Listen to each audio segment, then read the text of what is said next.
Oh, no. Let's keep it nice and civil. That's not a great thing, though, right? They would not have liked this next joke.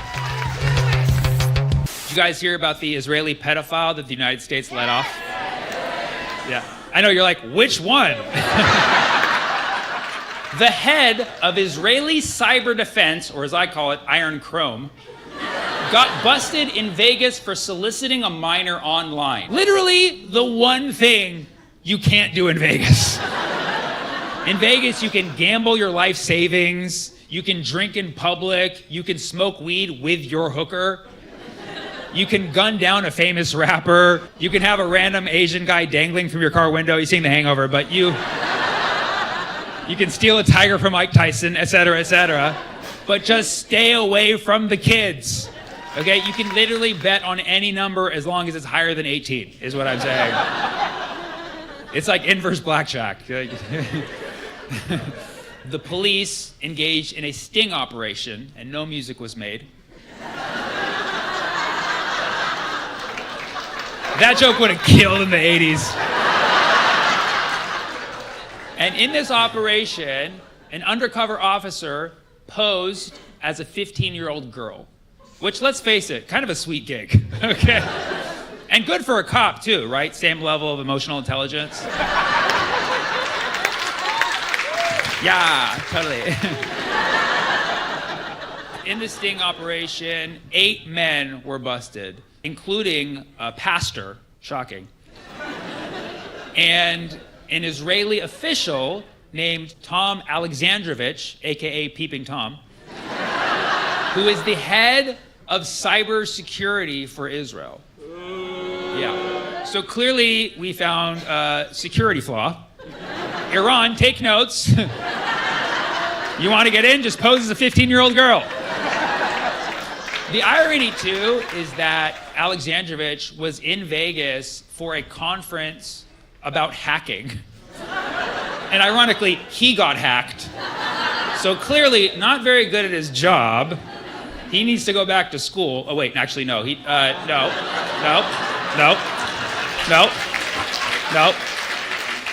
He's a high-ranking officer. He had meetings later that week with the NSA, probably to spy on us more. And then he got spied on by the highest level possible, Vegas PD. He even had meetings scheduled later that week with the FBI. But he met him earlier, apparently. So they caught him, they confronted him, and he was like, oh, I didn't know her age.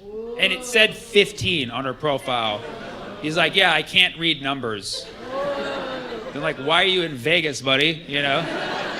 The profile clearly said 15, and he claims he thought it was 18. It's very unlike an Israeli to inflate the numbers. Usually they play them down. But is that not ironic? The head of Israeli cyber defense turns out to be a cyber predator? Actually not shocking at all. When you're familiar with how Israelis do self-defense, kind of predatorial, you know what I mean? In fact, we're lucky he didn't molest the whole hospital because he said Hamas was underneath it. So they busted him. He basically said, well, this has been nice, but I gotta get my flight back to Israel. And the local police were like, we don't know where that is. You're being detained. And then he's like, actually, I'm El Salvadorian. They're like, get out of our country. Just kidding. The police were like, where's El Salvador? And then he's like, I'm basically Mexican. They're like, get out of the country.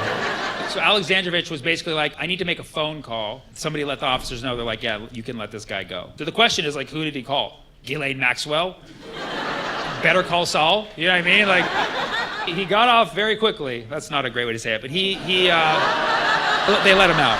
Which is fucked up, because people are now saying, like, well, 7 other people got busted in that operation. Why do you just care about the Israeli? Because he's the only one who got away. The pastor's not going back to work on Tuesday. The messed up part is that national media is hardly even covering this story. Literally only local Vegas media, because, you know, what happens in Vegas stays in Vegas. Another messed up thing is like, this is not the first time this has happened. Many times, law enforcement has busted a person for pedophilia, and then someone from higher up says, you gotta let this person go back to Israel. So my thing is, if you're law enforcement or FBI, and you're complicit in this, and somebody tells you, you gotta let this pedophile go, and you just do it without resigning and sharing this story with the world, you never cared about the kids in the first place. You literally either give up the badge and get on Joe Rogan tomorrow, or you are literally part of the whole scheme. You know? So at that point, you're basically Ghislaine Maxwell with a body cam. And she probably did wear a body cam, actually. So you're just Ghislaine Maxwell. And this whole time, we saw what's happening in Gaza, and we thought that Israelis don't care about kids. But apparently, some love them. Like a bit too much, actually. A bit too much. Not your kids, our kids. America, America, America. America first. That's the oath of every Israeli pedophile. America first. So you're telling me that if a pedophile works for Israel, they have a get out of jail free card in America? Well, I guess we know what happened with Epstein. Sorry if that made you most sad.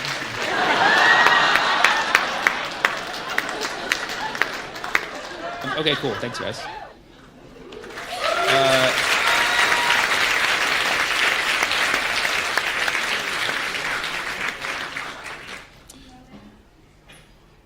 Are you guys okay? Is everything good? Is everything okay? What do you mean, sure? It's great? Awesome, okay. Well, Free Palestine, yeah, of course. Well, no, I'm keep talking. Well, let me breathe, okay? I have a couple of very unhappy looking people in here. At 3:30 p.m. Okay? Yeah, it's almost sunset, guys. Perk up. On a Sunday, was that your excuse? What is that, the culture here? We just drink till we die on fucking Saturdays? Yeah! Yeah, pretty much it! Welcome to Australia, mate! I love how your guys' city names, you don't even like fully enunciate them. Because you have like Melbourne, but you're like Melbourne. You have Brisbane, we're like Brisbane. And you have Sydney, you're like Sydney. I'm going to Perth on Thursday, and I'm wondering if you guys just go call it.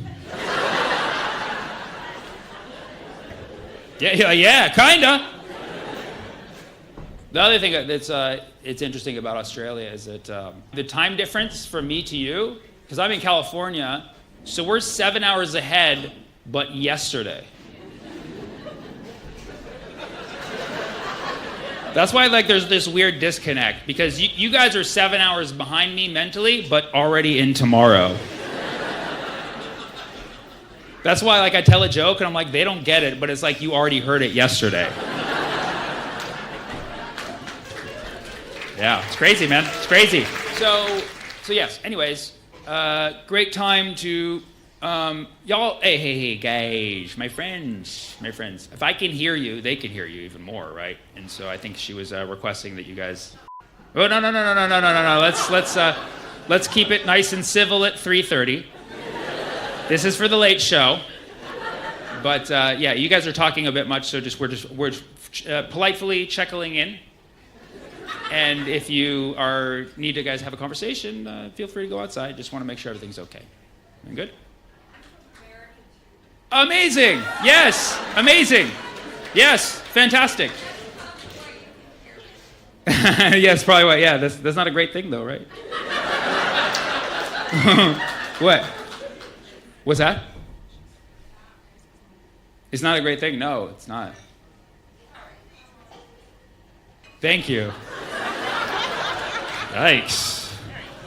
That felt like my mom. Like, go on with your show thingy, whatever you call it. Man, you know, I always go to other countries and I'm like, dude, like I'm a really nice guy, I'm a really cool guy. Like, why do they hate Americans so much? And then I see another American.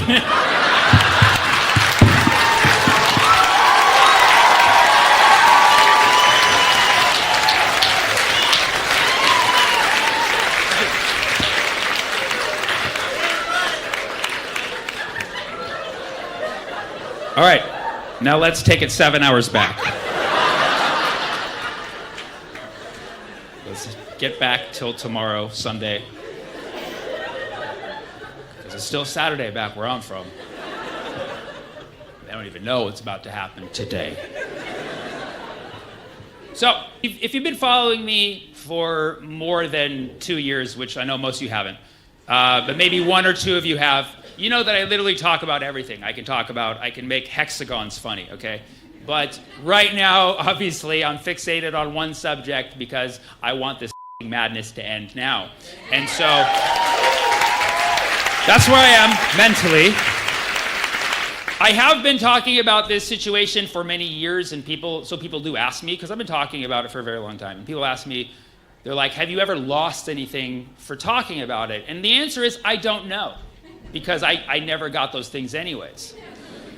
And I think that it's really time to adjust this narrative that we say, if you speak up for Palestine, you'll be fired, you'll be suppressed, you'll lose your job, you'll lose your friends, you'll lose your family. These things are true. This has happened to people, but throw that narrative out the door and say, actually, if you speak up and do the right thing, good things will come for you, regardless of what you lose in the process.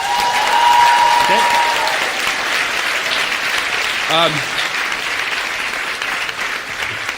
Because if you lose something, it didn't really matter that much in the first place. Okay? For instance, I just got banned from a high school. Let me explain. I know some of you are like, more context, please. I got banned from a high school. All right.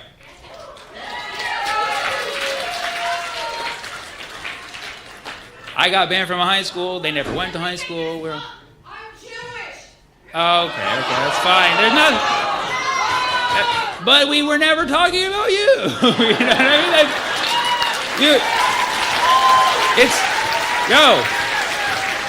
how hard is it to be like, I'm not a pedophile. I don't support pedophiles. Therefore, this is not about me. Okay.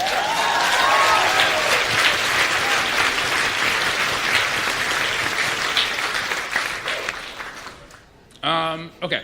So, anyways, they would not have liked this next joke. like that whole bit that we did about the pedophiles, like that was like the mild one. And yeah, it's been an interesting show. We only lost 2 crowd members that I know of.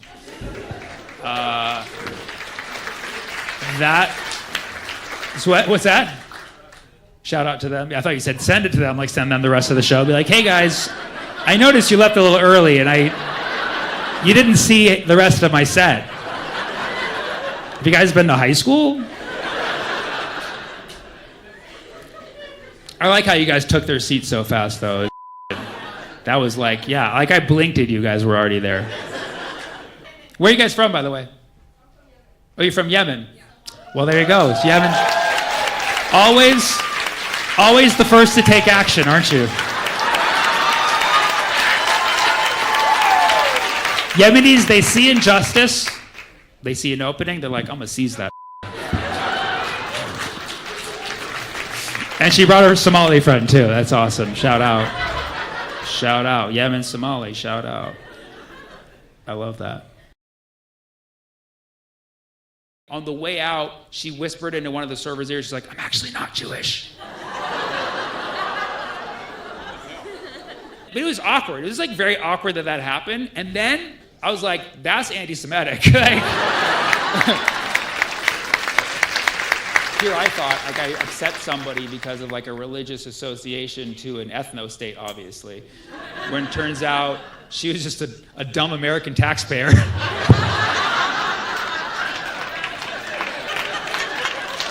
And then the funny thing was they left, and then 2 Yemeni girls seized their seats immediately. Like, you can't make this up. You can't make this up.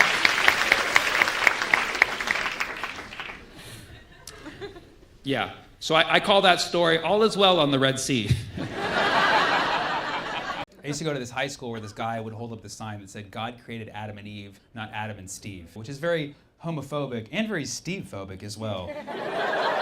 Very anti-Steve. Every Steve at my school was like, I don't exist? What's going on? It's so weird how some people think that men being gay is like not natural. It makes pure mathematical sense to me when you consider the ratio of people. For every 100 women on this planet, there's 102 men. What are those 2 extra dudes supposed to do? Just sit there and talk? You know what guys like to do, okay?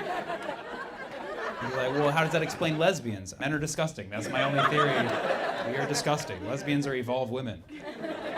But people ask me, Sammy, you really gonna be president, man? What do you do about Russia? Isn't Russia like our enemy? Dude, relax, dude. I performed in Russia. In 2016, Sammy Obeid, that's me, cha-ching, became the first ever American comedian to headline a show in Russia. True story, you can look it up. You can look it up. There's only been a few Americans who've ever performed there. The first one was Billy Crystal in the late 80s when it was the Soviet Union, so it doesn't count, different country, and he was not invited. He showed up, he did a show for expatriates. It was not the Russian people. Then a couple of friends of mine opened for a British comedian, and then in 2016, Moscow had its first ever comedy festival. Like first ever, like they're just starting to laugh over there. It's amazing. And who do they want to come headline their first ever comedy festival? The first person they could find on Facebook at 3 a.m. Because I'm up all night looking for work. They messaged me at 3 a.m. like, please come perform in Moscow. I'm like, please don't hurt my family. What is this? Why are the letters backwards? I thought maybe they were gonna laugh in reverse too. I thought they were gonna laugh like, I thought they were gonna laugh backwards. I didn't know. Russian is a very fast language, right? The translator, I had a translator, he did my set like 5 times the time I did my set once. It was amazing. He did my joke again, made fun of my shirt. It was whatever it did, it killed. It was the best show of my life. Second best to this one. Second best show of my life. And I'm not trying to brag. I'm just trying to say that Russia loves me. And I don't want to hurt anyone, but when Russia loves you, you win an election. So I'll see you in 2036, whether you like it or not. Venezuela has the world's largest proven oil reserves. Did you know that? Venezuela has the world's largest proven oil reserves. If the whole world was LA, Venezuela is Diddy's house. Largest proven oil reserves. Okay? So they got the most oil in the world, and we are interested in overthrowing the current regime there. But it's not even about oil, it's about drugs. The oil happens to be there. Oh my God.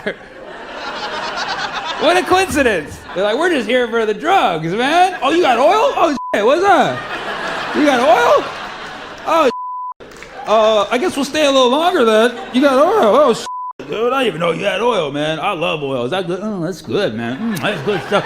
Ooh, that's good. That's so good, man. We started by seizing and bombing the drug boats. The drug boats that we couldn't even prove were drug boats. And now we just seized an oil boat. We just seized an oil boat off the coast of Venezuela. Okay? What happened to the drug boats? Okay? But in our defense, of course, oil is our drug. Okay? Right? We love that shit. Okay? And so they just seized an oil tanker off the coast of Venezuela, and it was done in a very illicit manner. Okay? It was done in a very shady manner, if you will, allegedly. Okay? When you seize a ship, there is protocol. That's kind of weird that you're like, oh, seize my ship politely, please.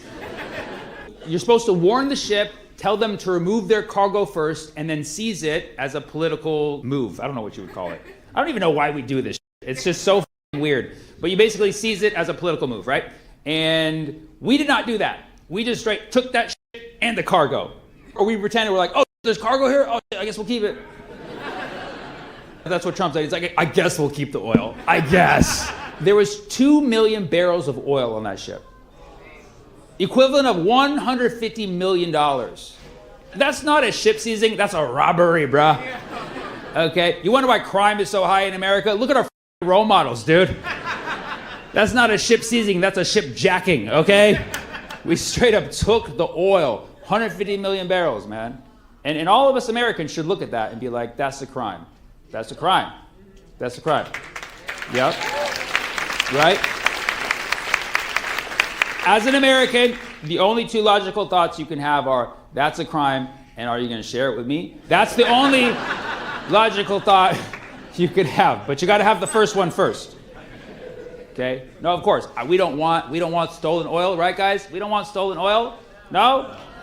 Okay, good. Well, stop using oil then, because we're kind of stealing it from like everywhere though. But we're already having a hard time affording basic things, right? Like, do you know the price of eggs went up 150% last year?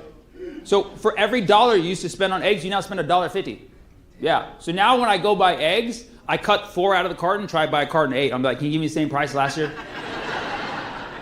And they're like, no, we don't do that. I'm like, you don't understand inflation? And so I get it. We're all trying to struggle. We're all trying, and you know, the government, meanwhile, they're doing their shady shit. They're trying to accumulate oil, but they're pretending like there's drugs. They claim Venezuela is sending cocaine, which is, first of all, not true. Okay, it's Mexico. Okay. Sorry. Secondly,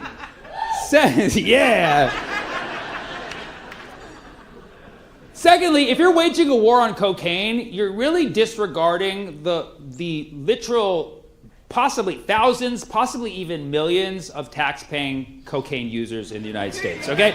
I'm just saying, there's a lot of them out there. You may not know because you haven't busted in the bathroom at the right time, but you'll see it. It's out there. Wall Street is fueled by cocaine, okay? If you remove cocaine, our stock market will crash immediately. Like, you don't even know how many people in this country use cocaine. Okay? But, see? Is it ironic that he's the only one laughing? He's on another level. He's on hyper speed right now. This guy's time travel in his own mind. But that's not even the problem with cocaine. They're claiming that the problem is people are ODing on the cocaine because it's laced with fentanyl. Okay, fine. So then go after the fentanyl, right? And they're saying, well, the fentanyl's coming from Venezuela. No, it's not. It's also coming from Mexico. Sorry, I'm not trying to pick on Mexico here. I'm just going with what I read, okay?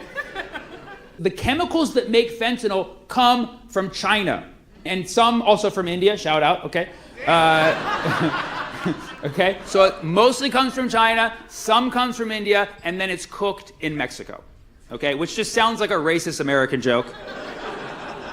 We get the parts from China on the cheap. India comes through with the tech support.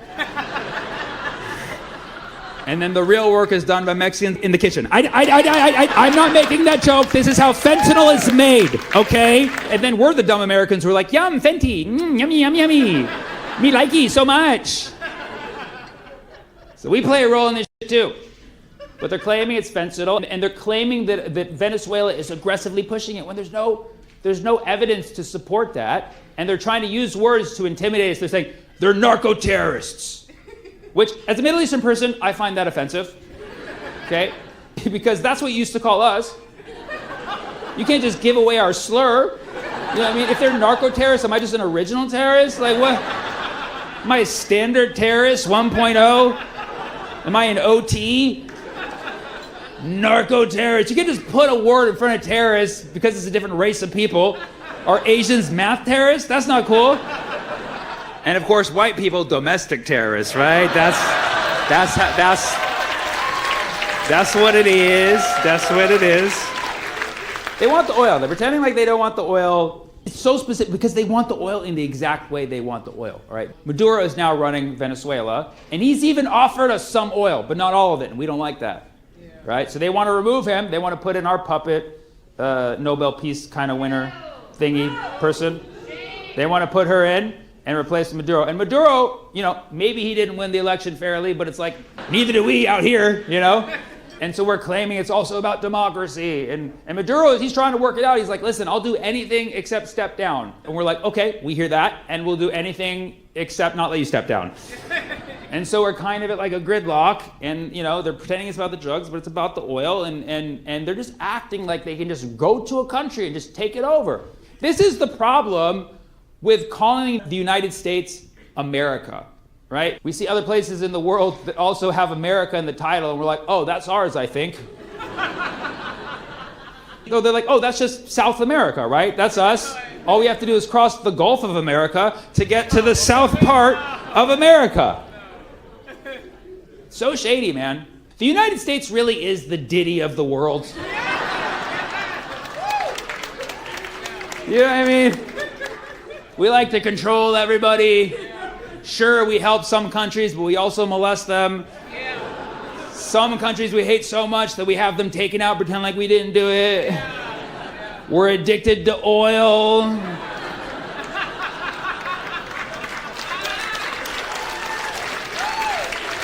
And our biggest enemy, inflation, which right now is 50 cents. And yes, 50 cents is not a lot of dollars to our empire, so let's just say it's regime change.